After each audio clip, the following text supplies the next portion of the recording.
Hello दोस्तों, welcome to the vlog.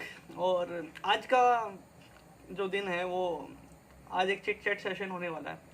और chit chat session जो होने वाला है वो होने वाला है hashtag speak up for SSC railway और एसएससी रेलवे एग्ज़ाम। और इस हैशटैग से भाई समस्या बहुत बड़ी है। और माइंड, चलो एक पॉइंट से शुरू किया जाए।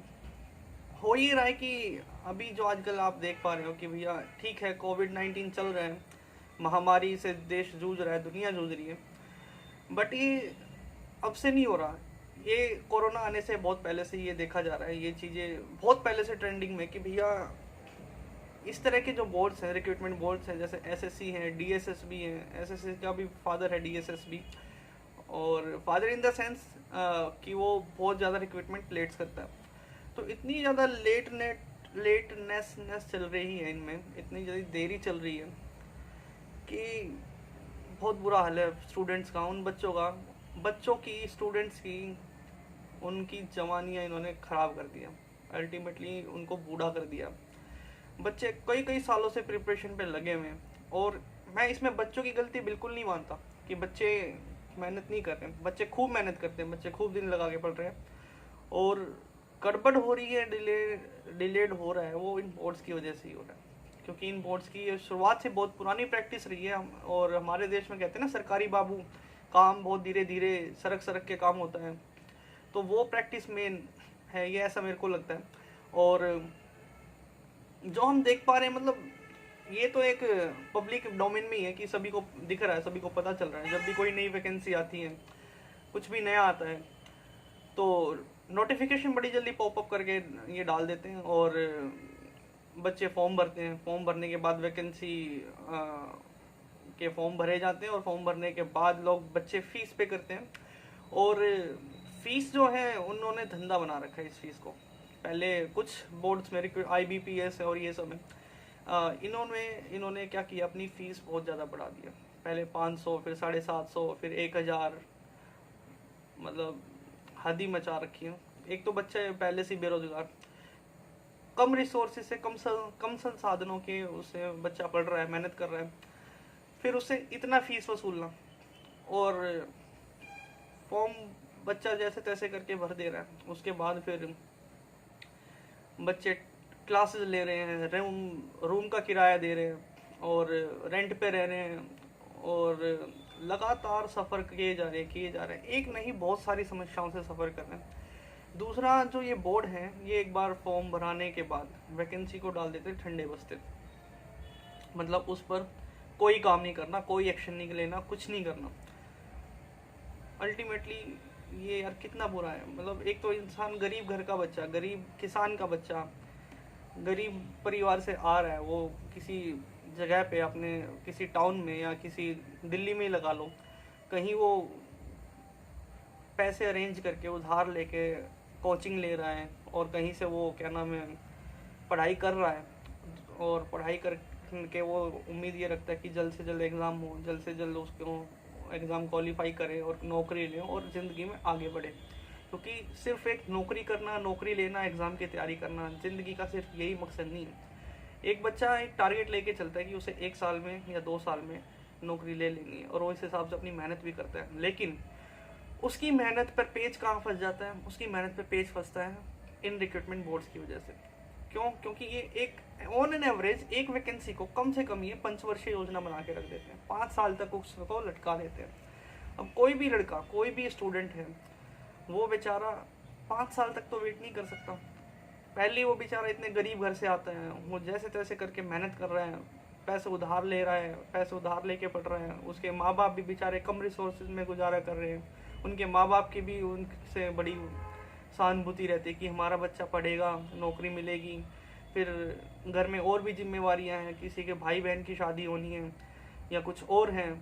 सबके घर में जिम्मेवारियां होती हैं कि भैया, और सभी के माँ बाप की अपने बच्चों से वो रहती है कि हमारा बच्चा जल्द से जल्द नौकरी लगे। लेकिन इन रिक्रूटमेंट बोर्ड्स की इन इरेगुलरिटीज़ की वजह से बच्चे लटक जा रहे हैं, फंस जा रहे हैं। तो एक तो ये पॉइंट था कि भाई ये जो है वैकेंसी को पंचवर्षीय योजना बना देते हैं, और अब दूसरा, पहले तो इनकी ये प्रैक्टिस थी कि भैया चीज़ों को डामाडोल रखना, और अब दूसरा अब इनको सहारा मिल गया कोविड-19 का। कोविड-19 क्या यार, मतलब चलो ठीक है महामारी चल रही है, लेकिन क्या कुछ प्रिकॉशंस रख के, कुछ चीज़ों को थोड़ा सा वो करके, प्रिवेंटिव मेजर्स लेके एग्ज़ाम्स नहीं हो सकते, रिजल्ट्स नहीं घोषित किए जा सकते?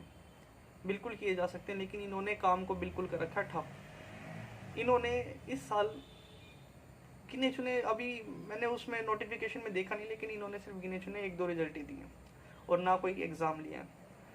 एक बच्चा कहाँ से इतना वो करेगा?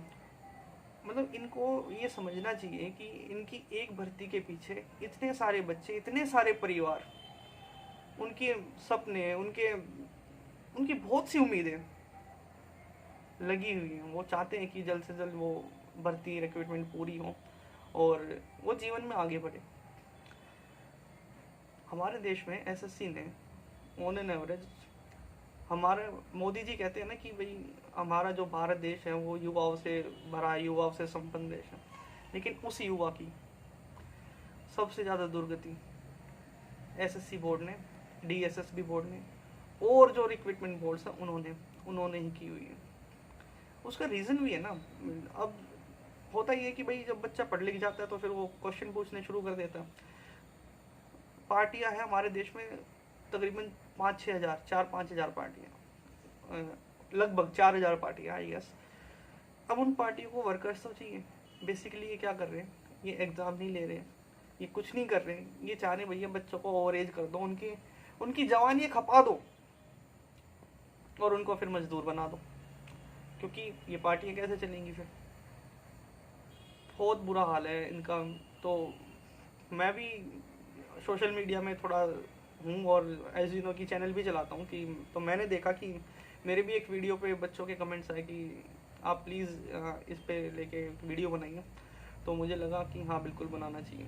और एसएससी की तैयारी में मैंने भी एसएससी की तैयारी की। फिर मैंने एसएससी की तैयारी से मेरा विश्वास उठ गया, फिर मैंने वो छोड़ दी, क्योंकि ऑन एन एवरेज 5 साल यार हद है। मतलब इतना कोई कुछ नहीं कर सकता। मेरे भी घर में रिसोर्सेज की कमी है, सब कुछ है।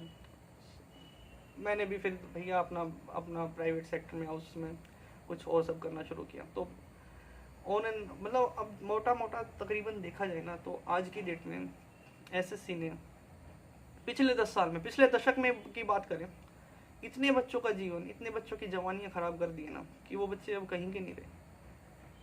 तो पहले कहते थे बड़े बूढ़े, अरे तूने 12वीं कर ली है, अब एक काम कर, गवर्नमेंट जॉब की तैयारी कर, गवर्नमेंट जॉब की तैयारी करेगा, गवर्नमेंट जॉब मिल जाएगी।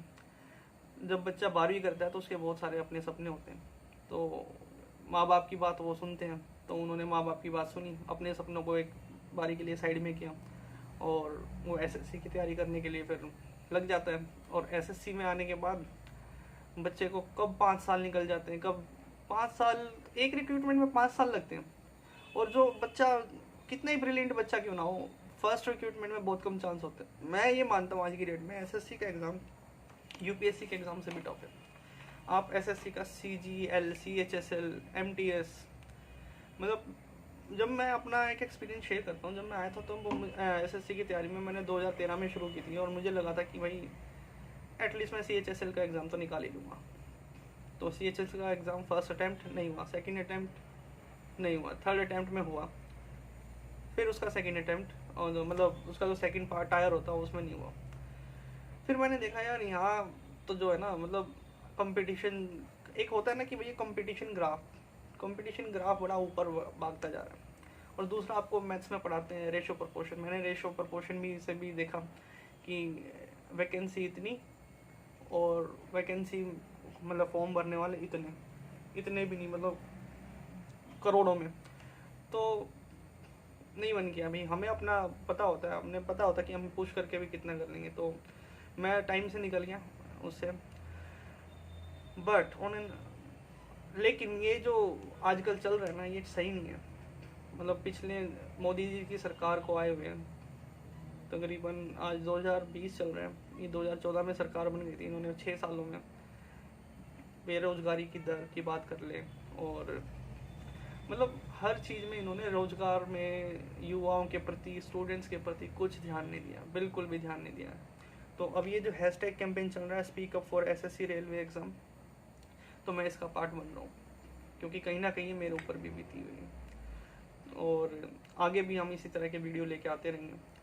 और आज तो था ये एक सपोर्टिव वीडियो, अब आगे जो इसका पार्ट 2 वीडियो आएगा उसमें जो हम बात करेंगे कि भैया अब ये जो सिचुएशन है इसको टैकल कैसे करना है और किस तरीके से हम अपनी आवाज़ उठाएं मिल करके।